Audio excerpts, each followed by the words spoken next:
میں نے اس کے ساتھ ملاقات کی، ہم کچھ دیر بیٹھے، آخر میں جاتے وقت میں نے ایک جملہ کہا کہ یہ معاملہ یہیں پر روک دیتے ہیں، اس کے بعد میں آپ سے ملاقات کرنے نہیں آؤں گی۔ اب میرا نکاح ہو چکا ہے اور الحمدللہ میں اپنے شوہر کے ساتھ خوش ہوں، ہمارا ایک چھوٹا لڑکا بھی ہے۔ خدا را مجھ پہ رحم کرے، اب میرا پیچھا نہ کرے۔ اس شخص نے السلام علیکم ورحمۃ اللہ وبرکاتہ۔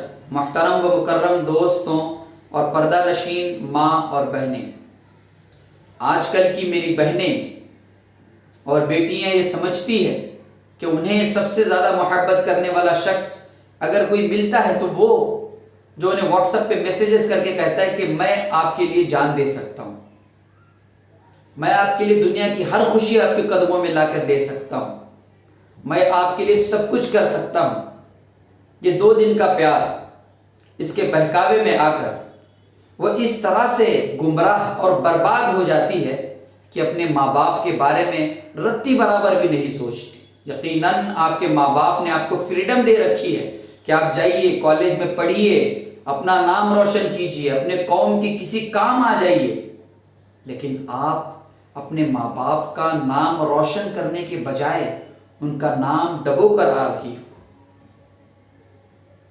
ایک شخص، اجنبی شخص آپ کو واٹس ایپ پہ میسج کرتا ہے اور کہتا ہے کہ میں آپ سے محبت کرتا ہوں، پھر آپ اس کا ٹیسٹ لیتی ہو کہ یہ سچ میں محبت کرتا بھی ہے یا نہیں کرتا، کچھ باتیں کہتی ہو، کچھ لانے کے لیے کہہ دیتی ہو، وہ لے کر آتا ہے، وہ باتوں کو کرتا ہے، پھر آپ کو یہ لگتا ہے کہ یہ شخص میری زندگی کے لیے بہتر ہے، بس اس کے علاوہ کوئی نہیں۔ 18-20 سال جس ماں باپ نے پالا ہو انہیں بھول جانا ہے، اور اب یہ شخص اس کی دماغ میں رہے گا کہ یہی میری دنیا ہے، میں اسی سے محبت کروں گی اور کسی سے نہیں کروں گی۔ خبردار، اگر کوئی بہن اگر یہ سمجھتی ہے کہ محبت کرنے والے لوگ ہمیشہ زندگی میں کامیاب رہتے ہیں تو آپ پڑھ لیجئے ہسٹری اٹھا کر، ان کا کوئی ٹھکانہ نہیں رہتا۔ آپ کو عزت دینے والا، آپ کے ہر دکھ میں آپ کا ساتھ دینے والا، آپ کی ہر طرح سے مدد کرنے والا آپ کا باپ ذلیل و رسوا ہو کر بیٹھ جاتا ہے اس وقت جب بیٹی کے یہ کارنامے اور بیٹی کی یہ لغزشیں کوئی دوسرا شخص آ کر اس کے باپ کے سامنے سنانے لگتا ہے کہ میں نے تمہاری بیٹی کو آج کسی غیر محرم کے ساتھ تھیٹر سے نکلتا ہوا دیکھا، تو میں نے آج تمہاری بیٹی کو پارک میں گھومتا ہوا دیکھا ہے۔ اس وقت باپ کے سینے پر جو نشتر اور تیر چلیں گے، بتاؤ اس کا مداوع کس نے کرنا ہے؟ آپ کو اگر آپ کے ماں باپ نے پڑھنے کے لیے بھیجا ہے تو پڑھائی کرو، اس طرح کے گناہ کے کام ہرگز نہ کریں۔ اور غیر محرموں سے بات کرنا، یاد رکھیے یہ حرام ہے، حرام ہے، حرام ہے۔ کن لڑکوں کے پیچھے پڑی ہو آپ؟ وہ لڑکے جو ہر مہینے یا پھر یہ کہہ لو کہ ہر سال اپنی نئی نئی گرل فرینڈز بناتے رہتے ہیں، یار وہ مجھے دھوکہ نہیں دے سکتا، غلط بات، وہی دھوکہ دے گا۔ ایک بات یاد رکھیے، آپ کا سب سے زیادہ وفادار، آپ کے ساتھ سب سے زیادہ محبت کرنے والا شخص اگر کوئی ہو سکتا ہے تو وہ آپ کا شوہر ہے، اور کوئی نہیں ہو سکتا۔ آج ایک لڑکی کا واقعہ آپ کو سناتا ہوں، آپ سن لیجئے اور ڈیسائیڈ کر لیجئے کہ مستقبل میں، فیوچر میں آپ کو کرنا کیا۔ ایک لڑکی کہتی ہے کہ مولانا صاحب کہ میری شادی ہو کر 2 سال ہو چکے ہیں، الحمدللہ ہمارے گھر میں ایک لڑکا بھی ہے جسے دیکھ کر میں اور میرا شوہر زندگی گزار رہے ہیں، ہماری یہ آرزویں ہیں کہ وہ کامیاب بنے، بس اسی کے ارد گرد ہماری دنیا ہے۔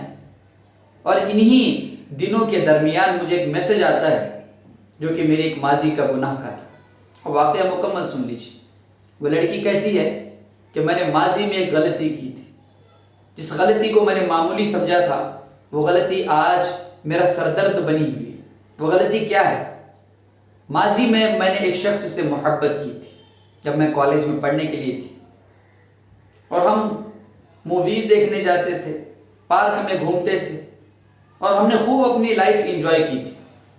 لیکن خیر جب آنکھیں کھلی تو پتہ چلا کہ یہ ساری چیزیں غلط تھیں، اور میرا نکاح ہو گیا، اور 1-1.5 سال تک کوئی پریشانی نہیں تھی، کوئی ٹینشن نہیں تھا۔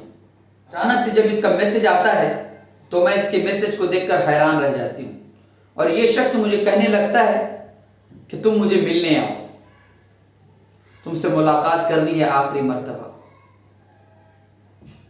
اب میں چونکہ اپنے گناہوں کو چھپانا چاہتی تھی، میں نے اللہ سے معافی مانگ لی تھی، لیکن انسان تھوڑی معاف کر دیتا ہے۔ پھر میں اس سے ملاقات کرنے کے لیے، ملنے کے لیے اپنے شوہر سے جھوٹ بول کر چلی گئی۔ میں نے اس کے ساتھ ملاقات کی، ہم کچھ دیر بیٹھے، آخر میں جاتے وقت میں نے ایک جملہ کہا کہ یہ معاملہ یہیں پر روک دیتے ہیں، اس کے بعد میں آپ سے ملاقات کرنے نہیں آؤں گی۔ اب میرا نکاح ہو چکا ہے اور الحمدللہ میں اپنے شوہر کے ساتھ خوش ہوں، ہمارا ایک چھوٹا لڑکا بھی ہے۔ خدا را مجھ پہ رحم کرے، اب میرا پیچھا نہ کرے۔ اس شخص نے کہا کہ میں آپ کا پیچھا نہیں کروں گا، آپ اپنی لائف میں اب مست رہو، میں آپ کو کبھی نہیں پریشان کروں گا۔ یہ سن کر میرا دل بھر آیا اور میں خوشی کے مارے اپنے گھر لوٹ آئی۔